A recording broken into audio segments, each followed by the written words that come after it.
Hoje eu vou contar pra vocês a história de Colleen Stan, a mulher que ficou conhecida como a Garota da Caixa.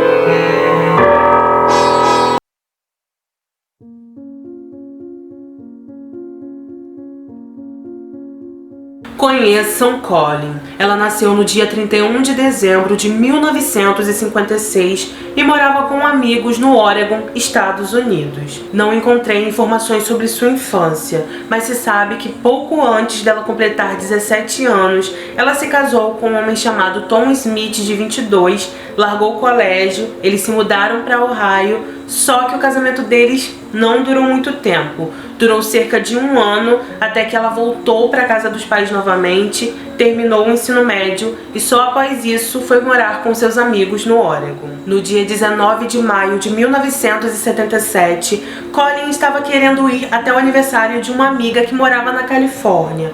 Mas como ela não tinha carro e estava sem dinheiro para pagar um ônibus, ela decidiu que então iria pedir uma carona. Não era a primeira vez que ela fazia esse tipo de coisa, já que nos anos 70 nos Estados Unidos era muito comum essa prática, principalmente por parte dos jovens que gostavam de acreditar na bondade e gentileza de pessoas estranhas. Assim que saiu de casa naquele dia, Colleen pegou diversas caronas até que ela chegou em um determinado local onde faltavam poucos quilômetros para chegar na casa da amiga, ou seja, ela precisava da ajuda de só mais um estranho para conseguir concluir o seu trajeto. Ela ficou ali por um tempo, dispensou 2 carros que ofereceram ajuda a ela por achar as pessoas bem estranhas e nada confiáveis. Então ela esperou mais um pouco até que uma van azul parou próximo a ela e o motorista ofereceu ajuda. Quando observou quem mais estava dentro da van,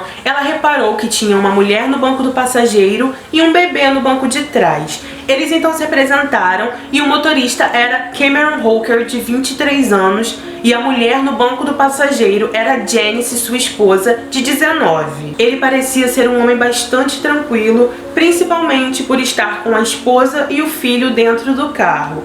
Colleen então se sentiu segura e aliviada e concluiu que eles eram uma família completamente normal. Ela então aceitou a ajuda, embarcou na van e então todos seguiram o caminho. Enquanto estava ali, apesar da família parecer amigável, Colleen começou a sentir uma sensação bem estranha. Após algum tempo dirigindo, Cameron parou em um posto de gasolina para abastecer e então ela aproveitou esse momento para usar o banheiro do local. Assim que chegou lá, ela sentiu uma sensação diferente e algo em sua mente começou a dizer para ela que ela tinha que pular a janela do banheiro, sair correndo e nunca mais olhar para trás. Só que ela achou que tudo isso não passava de um medo bobo, já que aquele homem jamais faria nada com ela na frente da esposa e do filho pequeno. Por causa disso, ela engoliu suas incertezas, voltou para a van azul e esse foi o pior erro de sua vida. Assim que embarcou, eles deram uma barra de chocolate para ela e após 30 minutos dirigindo, Cameron mudou o percurso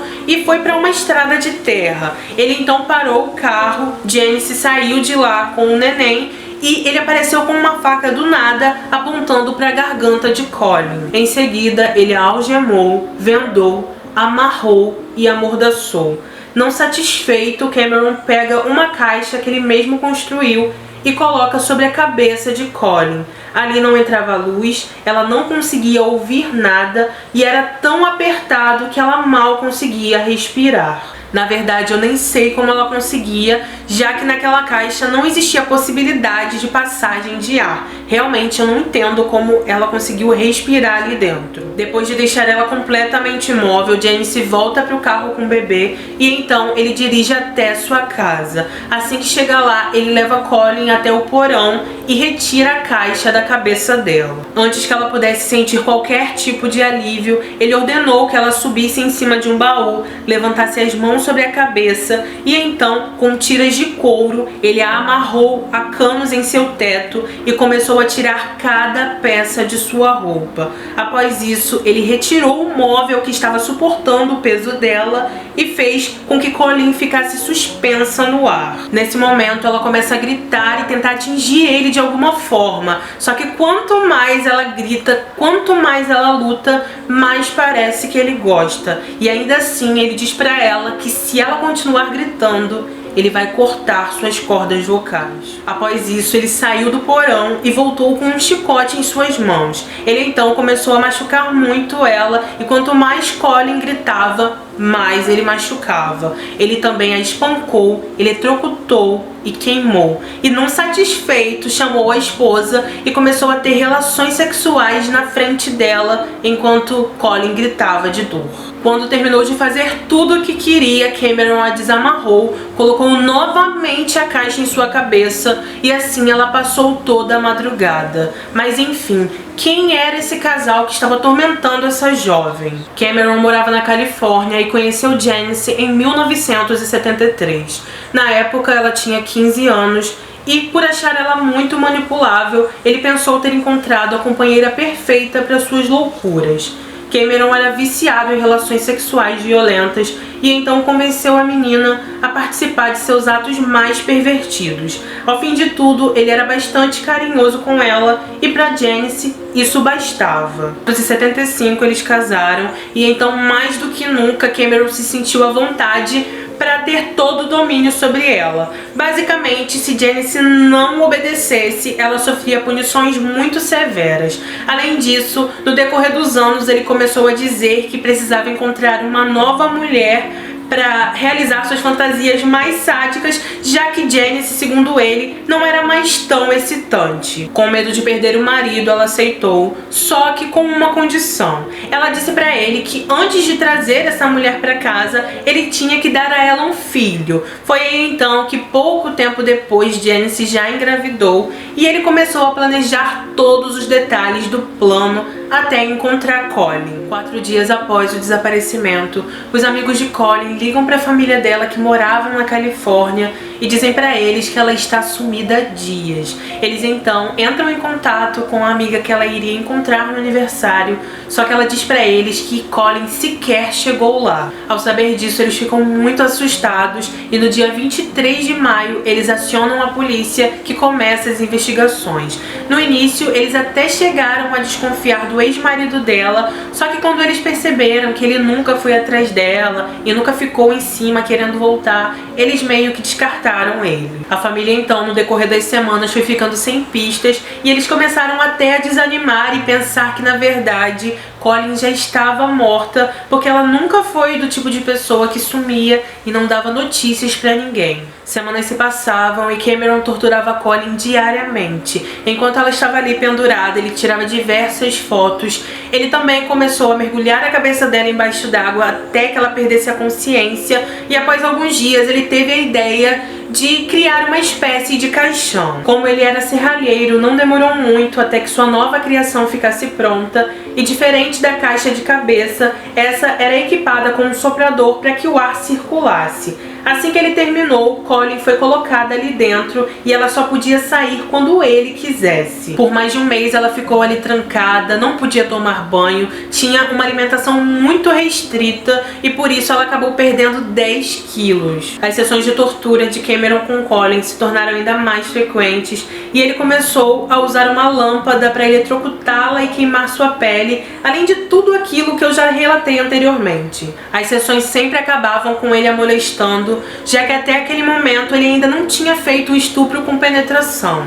Parece que o que mais excitava ele, na verdade, era ver o sofrimento dela. 8 meses se passaram desde o dia do sequestro e Cameron teve mais uma grande ideia. Ele fez um contrato e nesse contrato dizia que ela era sua escrava sexual. Obviamente, ele forçou Colleen a assinar esse contrato e ele disse pra ela que a partir daquele momento ela tinha se tornado sua propriedade. Ele também alterou o nome dela para K, que passou a ser o seu nome de escrava, e ela agora só deveria deveria se referir a ele como mestre e obedecê-lo sem questionamentos. Cameron disse a Colin que participava de uma seita chamada The Company e que os praticantes dessa seita sempre estavam de olho nela e em sua família. E caso ela decidisse fugir ou tentasse entrar em contato com alguém, eles não pensariam duas vezes e matariam a todos. Após matar toda a sua família, eles pegariam ela, prenderiam ela com pregos em uma viga e deixariam ela sofrendo por dias ali. Conforme os dias se passavam, Colin percebeu que precisava conter suas emoções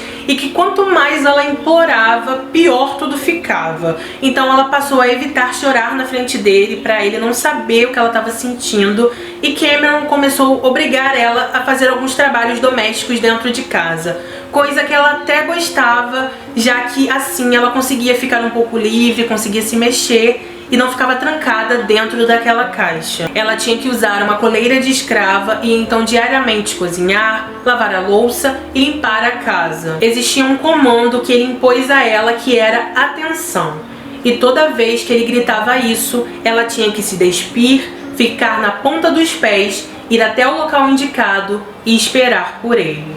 Cameron começou a estuprar Colin regularmente, e o primeiro lugar que ele fez isso foi no quarto dele e de sua esposa. Aliás, Janice acabou engravidando novamente, e assim que o bebê nasceu, eles se mudaram para um trailer em um lugar que era um pouco mais deserto do que a casa que eles moravam. Apesar do terreno ser grande, o espaço na casa diminuiu, e então Colin passou a ficar mais horas trancada na caixa. Nesse trailer, a caixa ficava embaixo da cama do casal, e ali ela passava por volta de 23 horas por dia. Ela só tinha permissão de sair 1 hora por dia para se limpar, escovar os dentes, comer alguma coisa e às vezes tomar um banho completo. Outro momento que ela podia sair da caixa era quando Cameron estava de folga em casa, e então, como ele podia vigiar ela, esse era o momento em que ela limpava a casa, fazia comida e até cuidava das filhas dele. Alguns vizinhos chegavam a ver Colin por ali, só que eles achavam que ela era somente uma babá que morava com os patrões. Um ano se passou e os abusos psicológicos só aumentavam. Cameron dizia pra ela tudo o que já havia feito com outras supostas escravas que ele teve, não obedeceram. Ele também decidiu perfurar os lábios dela, como se fosse uma espécie de identificação. Ele chegou a dizer que aquilo simbolizava uma aliança de casamento e que algum dia ele esperava ter filhos com ela. Em 1980, 3 anos após o sequestro, ele permitiu que ela saísse com Janice, mas deixou claro que a seita estava de olho nela. As duas foram até um bar, conheceram alguns homens, e um deles até teve um caso com Janice por um tempo, com a aprovação de Cameron. Eu li em uma matéria que, quando eles estavam com problemas financeiros, Cameron chegou a levar Colin para pedir esmola em algumas ruas, e algumas vezes ela chegou até a ficar sozinha com as crianças em casa. Mas como ela tinha muito medo e se sentia vigiada constantemente, ela nunca tentou fugir. Além do abuso físico, o abuso psicológico de Cameron sobre ela era tão pesado que um dia ele deu uma arma descarregada para ela sem ela saber e disse que assim que ele desse o comando era para ela puxar o gatilho. Ela então posicionou a arma em sua garganta e quando ele deu o comando, ela atirou. O controle sobre Colin era tanto que ele deixou ela enviar por volta de 3 cartas à família dizendo que ela estava bem. Após muitos pedidos, ele também deixa ela ligar para a família, mas sempre fica ali do lado, observando cada palavra que ela fala. No dia 20 de março de 1981, 3 anos e meio após o sequestro, Cameron chega ao ponto de visitar a família de Colin ao lado dela. Durante essa visita, segundo os familiares, eles até notaram que algo estava estranho, que Colin estava um pouco magra demais, só que eles não quiseram se intrometer porque eles acharam que ela estava participando de uma seita. Eles disseram que tinham medo de falar alguma coisa e ela simplesmente sumir de novo e eles nunca mais conseguirem ter contato com ela novamente. Por causa disso, eles deixaram pra lá e nem acionaram a polícia. Enquanto estava ali, Colin não disse uma palavra sobre o que passava, porque antes dessa visita ele deixou ela presa uma semana dentro da caixa, saindo o mínimo possível. Além disso, ele disse que o The Company estava preparado e que se ela falasse alguma coisa ou desse um olhar estranho, eles entrariam na casa da família e matariam todo mundo. Então, com tudo isso, ela se confortou apenas com o fato de conseguir ver sua família. Eles ficaram com a família dela por volta de 24 horas e após esse mini momento de liberdade, tudo ficou ainda pior, já que a partir daí, ao decorrer dos anos, Colin ficava trancada a maior parte do tempo na caixa e por causa disso, ela foi perdendo cada vez mais peso, seu cabelo começou a cair e sua vontade de viver diminuía a cada dia. Em 1983, Cameron obrigou Colin a ajudá-lo a cavar um buraco em seu quintal e esse buraco ia servir como uma espécie de masmorra para ela e para outras mulheres que ele estava querendo sequestrar. Ela chegou a ficar ali por um tempo, mas um dia, por causa de uma forte chuva, esse buraco acabou inundando e ela foi levada novamente para dentro da caixa. 7 anos se passaram após o sequestro e quando Colin estava com 27 anos, Janice começou a se incomodar e sentir muitos ciúmes dela. Cameron também tinha dito para Janice que ia fazer de Colin sua segunda esposa e então ela começou a ficar muito chateada com isso. Ela passou também a frequentar uma igreja evangélica e ali ela pediu conselhos ao pastor. Ela não disse exatamente a verdade, só disse que ela e o marido estavam em um triângulo amoroso e perguntou se isso era aceitável perante Deus.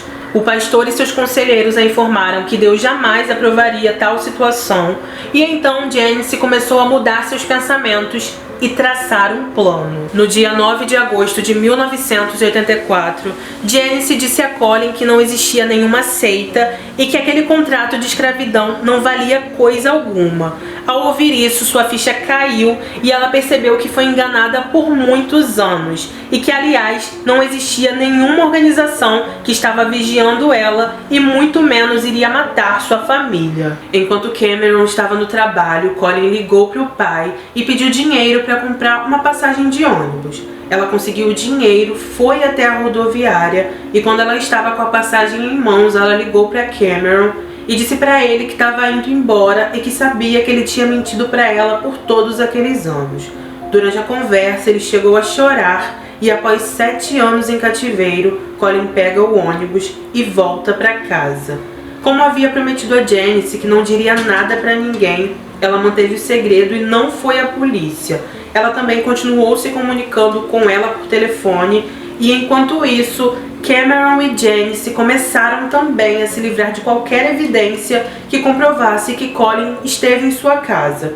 Algum tempo se passou e Janice percebeu que seu marido não tinha jeito, que ele ficava se lastimando sobre a falta que Colin fazia o tempo todo e que também era bem provável que ele iria sequestrar alguma outra mulher. Cansada de toda essa situação, Janice resolveu sair de casa, só que a culpa e o remorso que ela sentia a atormentavam tanto que ela tomou coragem e contou tudo ao pastor de sua igreja. Ele então, chocado com toda essa situação, disse para ela que eles precisavam chamar a polícia e enfim Janice aceitou. Assim que começou a relatar tudo aos policiais, Janice falou algo inesperado.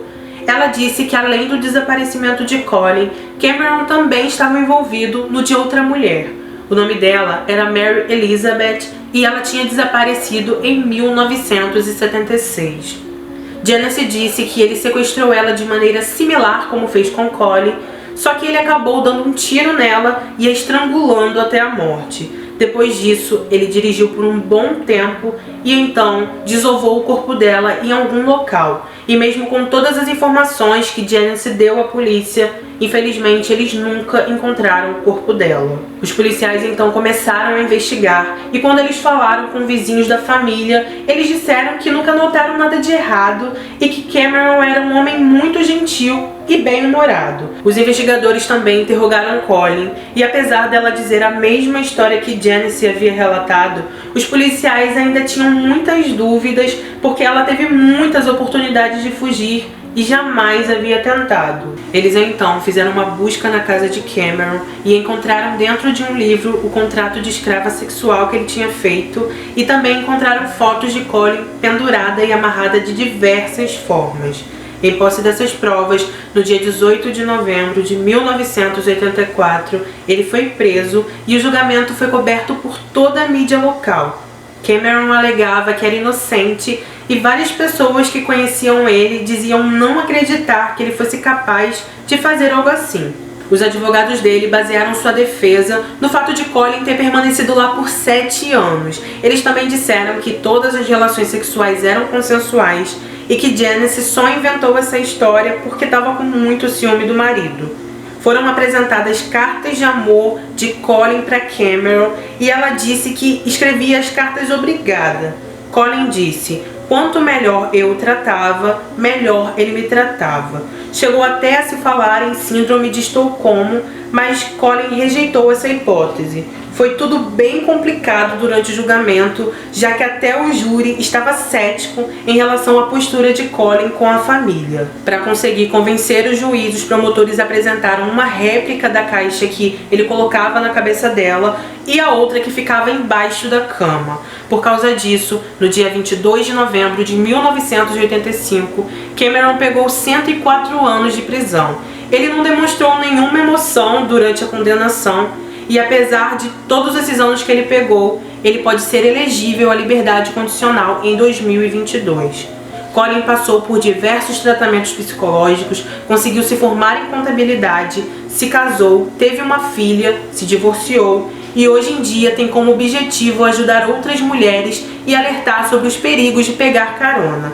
Existe até um filme que foi lançado em 2016 que foi baseado em sua história, e ele se chama A Garota da Caixa. Janice não sofreu nenhuma condenação por ter testemunhado contra Cameron. Durante uma entrevista, Colin foi questionada e eles perguntaram para ela como ela aguentou ficar lá por todos aqueles anos. Então ela disse: eu aprendi que poderia ir a qualquer lugar em minha mente. Você apenas se retira da situação real que está acontecendo e vai para outro lugar. Você vai a um lugar agradável, perto das pessoas que você ama e qualquer coisa que te faça feliz. Então, gente, esse foi o nosso caso de hoje. Eu queria pedir desculpa, porque eu tô terminando esse vídeo quase 7 horas da noite e foi bem complicado gravar hoje, mas eu não queria deixar esse canal sem vídeo, não queria mesmo. Então, queria pedir desculpa se algo não ficou tão bom quanto deveria, mas eu fiz o meu melhor, tá bom? Por favor, não se esqueçam de se inscrever no canal, deixar o like, comentário. Agradeço demais se você chegou até aqui. Em breve teremos um próximo caso. Um beijo, fiquem com Deus e até o próximo vídeo.